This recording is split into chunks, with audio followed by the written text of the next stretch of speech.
Zombies, the bloodthirsty undead. When they arrive, will you survive? Zombie go boom. Kick undead ass.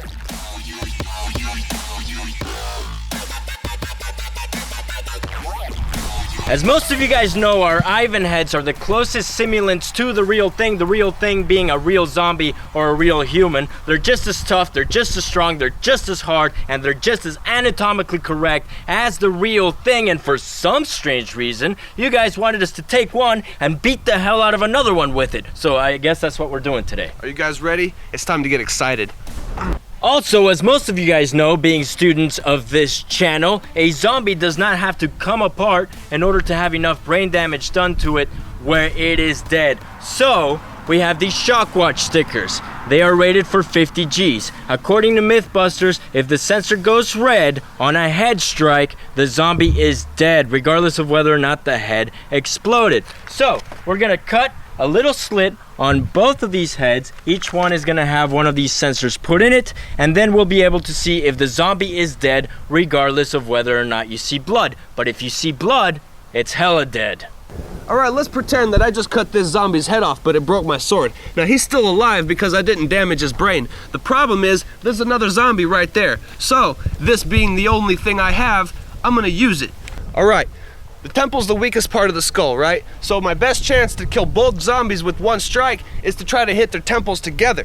So I don't know if it's gonna work. I've never done this before. You guys wanted to see it, so let's do it.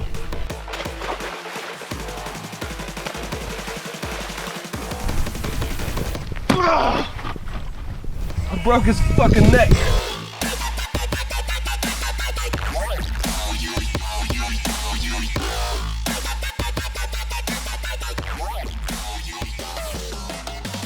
Alright, so as you can see, this head right here is turned to the right, whereas this one's staying still. In our heads, that means that the C1 vertebrae is either dislocated or broken just from that one strike. Now let's see what happened to those Shockwatch sensors. First, we're gonna check the one that got hit. Ooh. Red. That's a kill. Wow. This one's dead. That is amazing. Alright, now let's check out this one.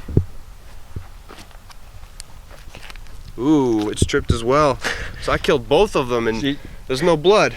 No blood. Wow. So that was actually a pretty awesome attack. Wow. And 2 zombies killed with 1 strike. Upon further inspection though, I will say that the target was tripped a lot more than the weapon head. So that's something to consider. The one that has the kinetic energy is actually doing more damage to the one that's just standing still. Alright, so Charles is going to hold the base and I'm going to turn the head back just to see exactly what was broken or dislocated. Ooh. Yep. Wow. It's the C1. That is awesome. The C1 is completely broken. So I got a broken neck and 2 dead zombies with 1 strike. That's amazing. And not even using a weapon, which is insane. Yeah. There's a reason why you guys wanted to see that. That's amazing, but we're not gonna stop at a mere kill. We have to stop at an overkill. So let's do it again. Hey Nate. Yeah. Knock knock.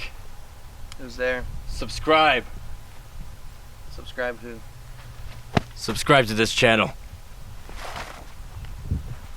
Alright, now I'm out for blood. I want this guy to explode. So I'm gonna put the strongest part of the skull, the frontal bone, to the weakest part of the skull, the temporal bone. Are you ready? Let's do it.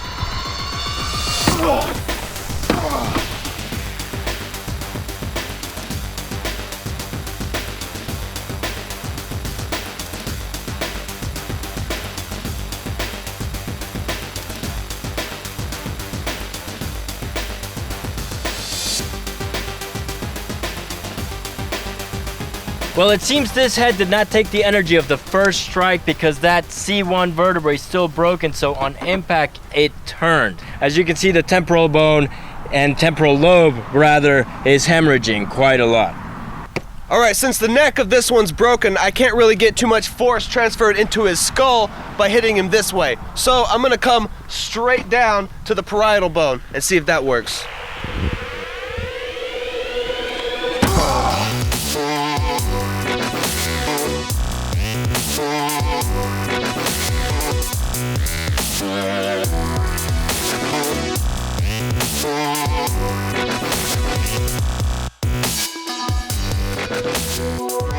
So as you can see, that parietal bone is completely destroyed. Now it's gonna get really fun, because you're gonna see a lot of blood coming up, I promise.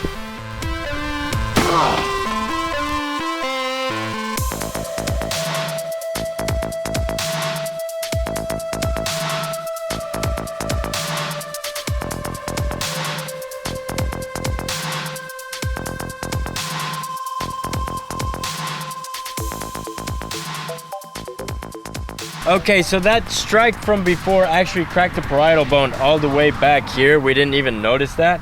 And this strike was occipital bone against frontal bone, and the frontal bone is cracked, but definitely very much intact. So now you know, if you decide to play a weird version of rock, paper, scissors, that the cheekbone beats the temporal bone, the parietal bone is beaten by the occipital bone, and the frontal bone can destroy the occipital bone. Wow! Now we're just gonna keep going because we want both of these heads to flower out and explode and get blood absolutely everywhere.